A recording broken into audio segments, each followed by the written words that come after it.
Hello everybody, it's me George B and my pin is 1542 and today I'm going to be talking to you guys about speaking your truth. Okay, before I begin with that, I just want to let you guys know about a fantastic offer we have for our new customers today, which is 29 pence per minute for the first 10 minutes. That's 29 pence per minute for the first 10 minutes. Also, as well, just to let you guys know, the first 10 people to book a reading in with myself after this reading will receive a free tote bag from TheCircle. You guys can take advantage of that by calling up 0800 0678 950. That's 0800 0678 950. Alternatively, if you're more of a technical whiz, which I am really not, you guys can log on to www.thecircle.com. Just to let you guys know, I'm rotated in from 8:30 this evening to 9:30 this evening, from Friday 5 in the evening to 7 in the evening, and Sunday 7 in the evening to 10 in the evening. Please don't forget to give me a like, give me loads of love hearts because I'm a Leo and I absolutely love attention. And don't forget to share this video as well, as it may help somebody you know. Hi Marie. So, just to let you guys know, starting this video, hello Helga, how you doing? I want to talk to you guys about speaking your truth. And what's quite interesting here is this whole year has been a series of synchronicities in regards to being more truthful, being more honest, being more open to people. And the beginning of the year, I worked with spirits. So the spirits in which I worked with were like, you need to be more truthful. You need to be more open with people. And I was like, whoa, okay. And slowly but surely, I started to have a lot of synchronicities that involved me having to be more truthful to people, having to be more honest, and having to be more open to people. I sometimes go to shamanic drum circles, and that's something that contributes quite a lot to my practice. And what was interesting was that when I went to this class, I was told, hi Tim, I was told that we were going to be embracing the warrior, the aspect of the warrior self. And the person said, you know, this could be if you feel there is a, if you need to be more open with people, more truthful with people, more honest with people. And I was like, whoa, this is a big synchronicity. And I want to let you guys know, there's a difference between being truthful to someone and being nasty, okay? And a lot of people tend to think that if you're truthful and honest, you're going to tell everyone about themselves. And I'm not Miss Sass 2017. You know, it doesn't work like that. You can be honest and open with someone in a constructive way, in a productive way. And ultimately, it's down to our own choices, how we act.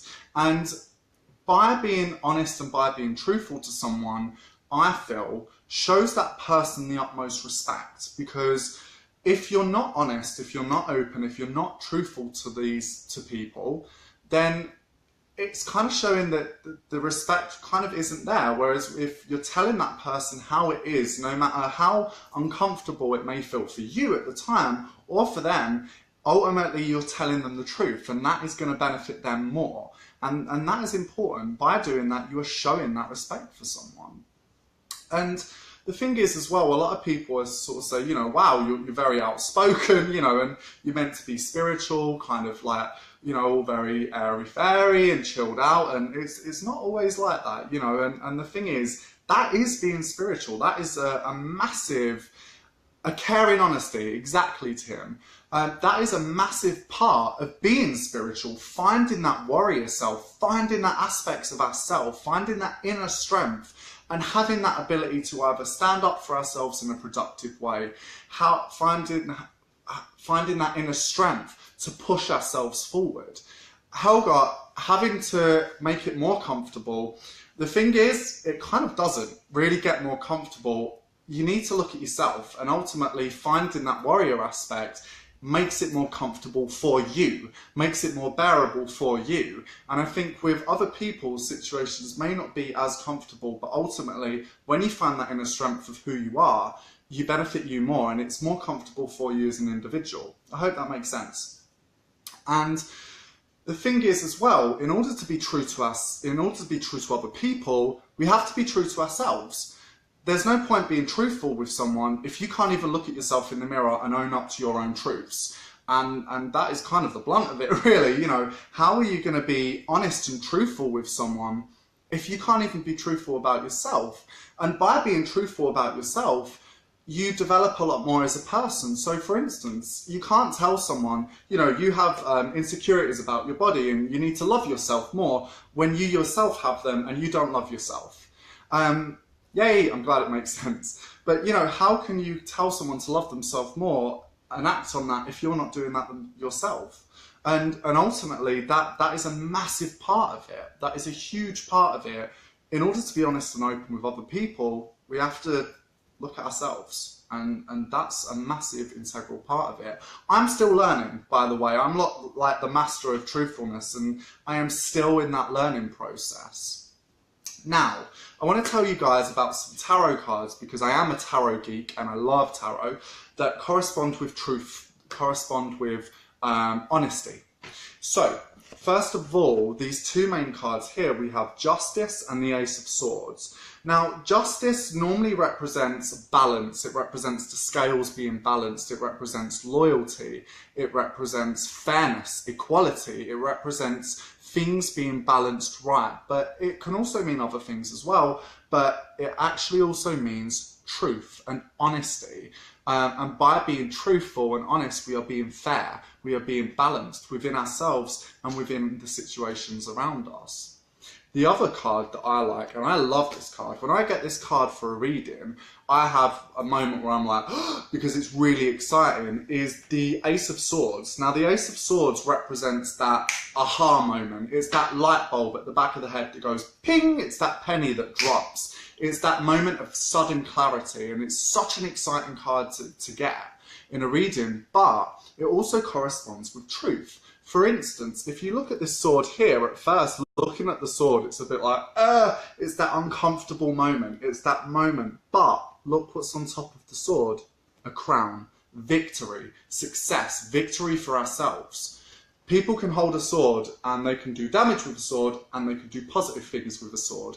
We can defend ourselves with the sword. We can benefit ourselves. And that's the point of it. That is the success and the that victory, that triumph. And the other thing is strength. And strength is a massive part here. Finding that inner strength, as Helga mentioned, making things less uncomfortable for us, making things more comfortable for us, is finding that inner strength, finding that moment.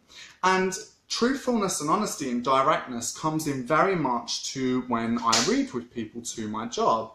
And in all honesty, when I give a reading, I have no holds barred. And, you know, sometimes if someone asks a question, almost yes or no, and I'm like, well, no. And they're like, oh, I didn't want to hear that answer, but I can't lie. I can't lie. If I see a situation that may not correspond to what somebody wants, there's a difference to what someone wants and what something actually is. And I am not going to lie to somebody because someone's ringing up for guidance, they're ringing up for directions. And here at The Circle, we are honest, we are truthful, and we are direct with our clients. We may see situations that you may feel a bit like, may feel like that wasn't the answer I wanted. But ultimately what we will do is we will then give advice for you that will help better you on top of that. So it may be a situation you don't want to hear, but we might be, well, actually, this is going to better you a lot more. And, oh, this is coming instead, which is going to be a lot more positive for you, which is going to benefit you a lot more within your life. And I think that's one of the things here. Now, the other thing as well, before I love you and leave you guys, I want to tell, oh, sorry, Marie, is it always best to speak your truth to someone who drains you physically and emotionally, or is it better to walk away and keep them at a distance? That, I feel, is a very, very good question, but that, I feel, may be tied to another video. That's morally that is truthful, but it comes into knowing what is best for you and what is best for you as an individual. If you feel that that person is a damaging effect on you and you feel that person is toxic and that will affect your life for the negative, then you need to do what's best for you. And if you walking away is what's going to benefit you, then yes. Sometimes we can be truthful and honest with some people, but some people can't be truthful and honest with themselves, and some people can be very toxic. And if that is more of a hinder to our life, then you need to walk away. And I think that is kind of one of the things. But that kind of feels like a whole different video in itself. Before I love you and leave you, I want to let you guys know about a little practical exercise I want to give you. And I work a lot with astrology within my practice, and horoscopes and various star signs come kind of hand in hand to my practice. And what I'd done was, when the moon was in Leo, if you guys haven't seen the video I done on the moon, please check. I've done a video on the moon and how it affects us, so please give that a watch. But what I'd done was I made an astrological candle that corresponded to the star sign of Leo. So I got all the colours that involved Leos, which was golds, reds, yellows and orange, and I got a normal taper candle, banged some really relaxing music on, and I lit the candles and I started to drip across the candles various bits of wax, and over time started to build this candle up. Now it gets messy, very messy. If you don't know what colours correspond with your star sign, Google it, because it's very easy, it comes up. I'm going to put a picture underneath of my astrological candle I made. But this candle was big, it was built up. I added herbs into it that corresponded with my star sign, but you don't have to do that. That's just because I'm a astrology geek and I get into it. So in terms of that, I built it up and then I left it and I lit it for when I felt I needed that inner strength. I needed that moment. And what was funny was I lit it and I didn't think anything of it. And I was talking to my friends and I was like, you know, it's really weird. I'm being so much more honest with people, so much more direct people. And I'm not beating around the bush. I am saying it how it is. And I feel refreshed. I feel refreshed within myself. I feel strong within myself. And I feel amazing. And I don't know why. And my friend went, you burnt that Leo candle, didn't you? And I was like, ah. So burning candles that may correspond with our astrological symbol will help us find that inner strength and find that boost, okay? I'm going to stop waffling on because I've well gone past 10 minutes, but once again, before I love you guys and leave you guys, my name is George B and my pin is 1542. Don't forget, for new customers only, 29p per minute for the first 10 minutes. The number to call to take advantage of that offer is 0800 0678 950. That's 0800 0678 950. You can also log on to www.thecircle.com. I am rotated on from 8:30 this evening to 9:30 this evening, Friday 5 in the evening to 7 in the evening, and Sunday 7 in the evening to 10 in the evening. Don't forget to like and share this video, and peace out. Bye.